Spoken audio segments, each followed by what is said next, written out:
Aujourd'hui, je vais vous parler de quelque chose de très important pour nous en tant que chrétiens, la méditation de la parole de Dieu.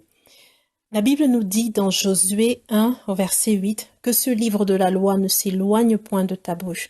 Médite-le jour et nuit pour agir fidèlement selon tout ce qui y est écrit, car c'est alors que tu auras du succès dans tes entreprises, c'est alors que tu réussiras. Le Seigneur attache dans ce verset-là le succès, la réussite de façon générale au fait de méditer la parole de Dieu, de mettre la parole de Dieu dans sa bouche. Beaucoup de chrétiens ne pratiquent pas régulièrement cette activité dont leur vie dépend pourtant. La conséquence de cela, c'est que la vie surnaturelle de Dieu ne coule pas en eux. Il n'y a pas de distinction. La vie divine ne s'exprime pas. Beaucoup d'entre nous sommes donc frustrés car ce qu'on expérimente dans nos vies n'est pas en adéquation avec ce que Dieu révèle dans sa parole. Jésus disait, vous connaîtrez la vérité et la vérité vous affranchira. Méditer régulièrement la parole de Dieu libère en nous une puissance qui peut briser des liens sans même l'intervention d'un pasteur ou d'un quelconque autre homme de Dieu. Mais que signifie méditer la parole de Dieu en pratique? Méditer signifie murmurer, parler la parole. Donc, ce n'est pas juste quelque chose qui se passe dans nos têtes. Non, méditer la parole de Dieu, c'est la proclamer sur sa vie. L'apôtre Jacques disait dans Jacques chapitre 1 verset 23, « Car si quelqu'un écoute la parole et ne la met pas en pratique, il est semblable à un homme qui regarde dans un miroir son visage naturel et qui, après s'être regardé, s'en va et oublie aussitôt quel il était. Mais celui qui aura plongé les regards dans la loi parfaite, la loi de la liberté, et qui aura persévéré, n'étant pas un auditeur oublieux, mais se mettant à l'œuvre, celui-là sera heureux dans son activité. » Méditer la parole de Dieu, c'est comme se mirer. C'est comme ça que je le vois. Méditer la parole de Dieu, c'est comme se mirer. C'est comme avoir l'opportunité de voir ce que l'on est dans son être intérieur. À notre nouvelle naissance, une nouvelle nature est venue habiter en nous, et c'est la nature de Dieu. Mais nous ne savons pas quelle est cette nature. Ce que la parole de Dieu fait, c'est qu'elle agit comme un miroir, et elle nous renvoie le reflet de ce que nous sommes au-dedans de nous. D'accord? Elle nous renvoie notre vrai visage. Et la parole de Dieu nous révèle, la parole de Dieu nous dit ce que nous sommes en Christ, comment nous sommes en Christ, la position que nous avons en Christ et ce que Dieu est pour nous. Notre responsabilité, c'est de nous redire à nous-mêmes et à nos circonstances ce que la Bible dit que nous sommes. Pour l'inconverti, la parole de Dieu, c'est comme un livre de loi, un ensemble de choses à faire ou à ne pas faire.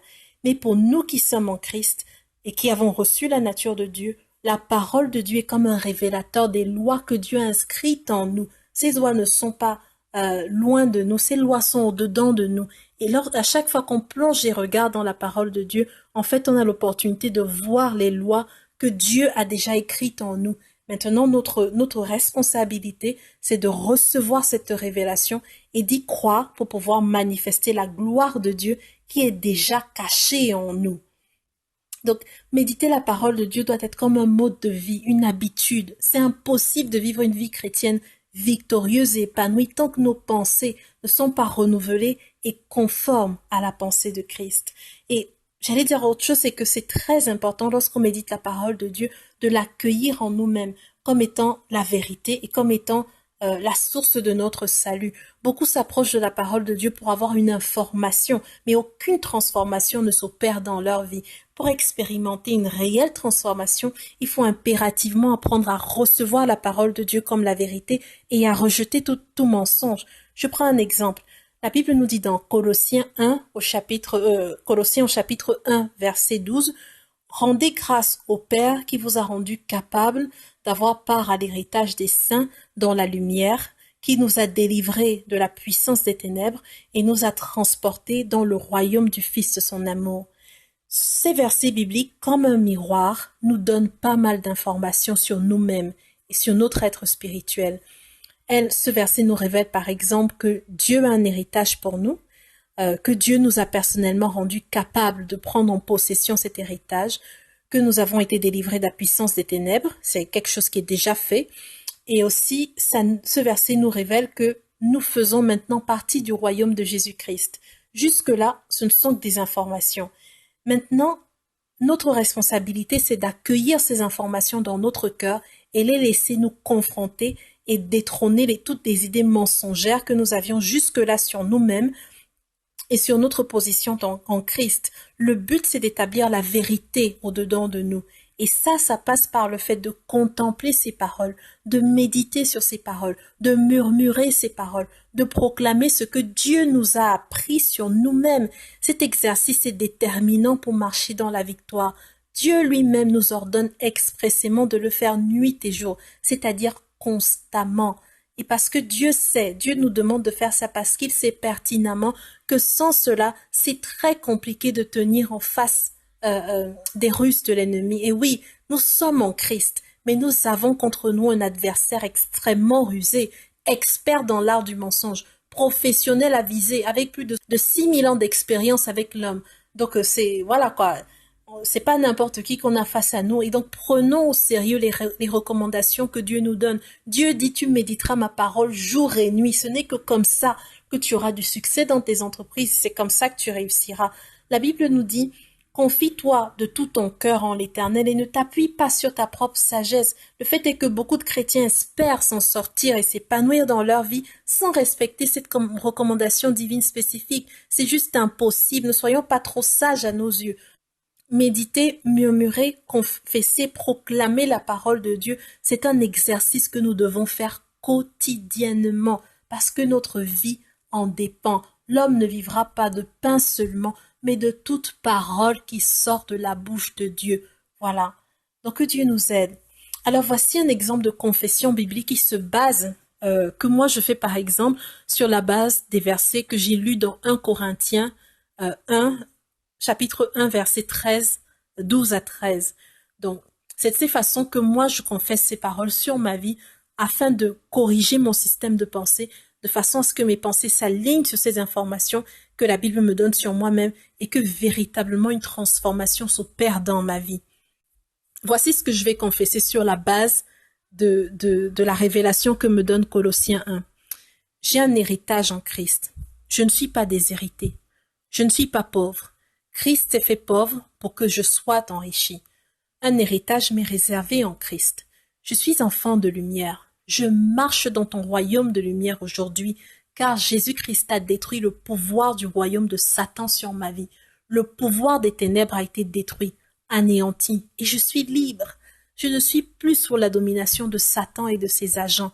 Dans la communion avec Christ, je suis morte, portée disparue pour les puissances spirituelles qui régissent ce monde. Je fais partie du royaume de Christ. Et maintenant, je suis sous la domination, sous l'autorité de Christ. Jésus-Christ est le Seigneur de ma vie et je choisis volontairement de me soumettre à Christ.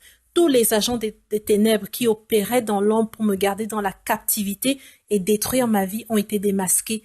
Ils ont été exposés et désarmés par Jésus-Christ. Aucune arme forgée contre moi ne peut prospérer. Merci de m'avoir transféré dans ton royaume, Seigneur.